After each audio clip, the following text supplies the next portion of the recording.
नमस्कार दोस्तों, मैं कैलाश उपाध्याय। कैलाश एस्ट्रोलॉजी में आपका बहुत बहुत स्वागत है। आज हम बात करेंगे चैत्र शुक्ल पक्ष के नवरात्रों की। इससे पिछले वीडियो में हम बात कर चुके हैं चैत्र शुक्ल प्रतिपदा तिथि के महत्व की, उस दिन का क्या महत्व है। चैत्र शुक्ल पक्ष प्रतिपदा के प्रथम दिन प्रथम नवरात्र को कलश स्थापना के शुभ मुहूर्त की और कलश स्थापना की विधि की। आज हम बात करेंगे माता की पूजा की सरलतम विधि के बारे में, और हम बात करेंगे नवरात्रों में किस प्रकार की सावधानियां रखी जाएं जिससे नवरात्र पूजन का आप लोगों को अधिक से अधिक फल प्राप्त हो।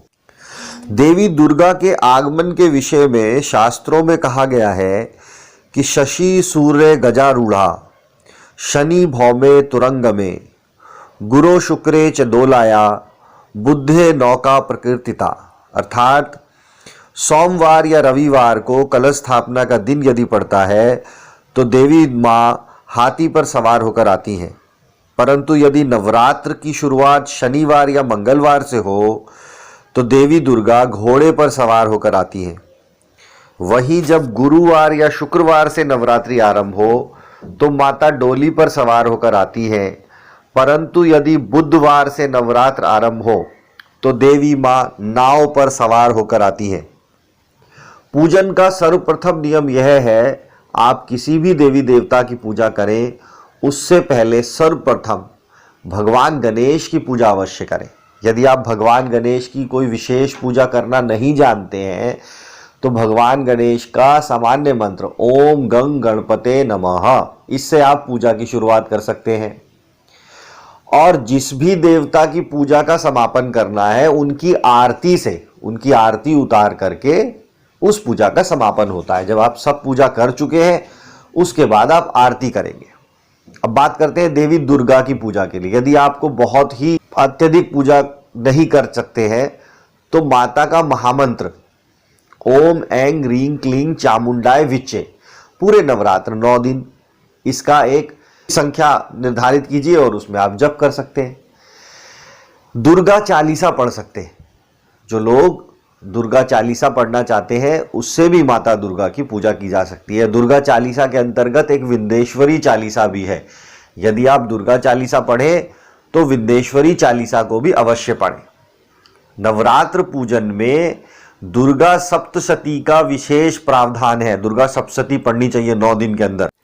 यदि दुर्गा सप्तशती पढ़ना आपके लिए संभव ना हो तो दुर्गा सप्तशती में आए हुए माता का अर्गला स्तोत्र, दुर्गा माता का कवच, दुर्गा माता की तंत्रोक्त स्तोत्र और अंत में सिद्ध कुंजिका स्तोत्र अवश्य पढ़ें। इतना भी यदि नहीं पढ़ सकते हैं तो माता का महामंत्र, जैसे मैंने बताया ओम ऐं ह्रीं क्लीं चामुंडाय विच्चे, इसका निश्चित संख्या में जाप कीजिए।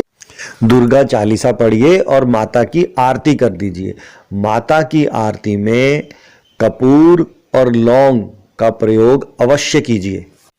अभी हमने बात करी नवरात्रों में देवी माँ की पूजा की सरलतम विधि की। अब हम बात करेंगे नवरात्र पूजन में किस प्रकार की सावधानियां बरती जाएं। यदि संभव हो तो 9 दिन गाय के शुद्ध देसी घी की अखंड ज्योति जलाएं और 9 दिन तक माता का व्रत रखें। यदि यह संभव ना हो तो जोड़े में व्रत रखें। पहला और अंतिम व्रत अवश्य करें और अपने रीति रिवाज के अनुसार अष्टमी या नवमी पर विधि विधान से कंजक पूजन अवश्य करें। अष्टमी या नवमी पूजन से पहले घर में छौका ना लगाएं। नवरात्र के 9 दिन तक लहसुन और प्याज का सेवन ना करें। यह तामसिक भोजन की श्रेणी में आता है। जिनके लिए संभव हो वह लोग 9 दिन तक दाढ़ी, नाखून व बाल ना काटें। किसी की निंदा व चुगली ना करें। कई स्थानों में घट स्थापना पर जौ आदि बोने का रिवाज है, जिन्हें नवरात्र के समापन पर काटकर माता को अर्पित करके आशीर्वाद स्वरूप घर के हर सदस्य के सर पर रखा जाता है। ऐसा करना अत्यंत ही शुभ है। नवरात्रों में अपने घर को बंद करके लंबे समय के लिए कहीं नहीं जाना चाहिए। नवरात्रों में नींबू ना काटें, ना खाएं। नवरात्रों में काले कपड़े पहनने से परहेज करें।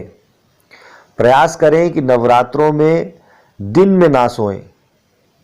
नवरात्रों में चमड़े से बनी वस्तुओं का प्रयोग ना करें।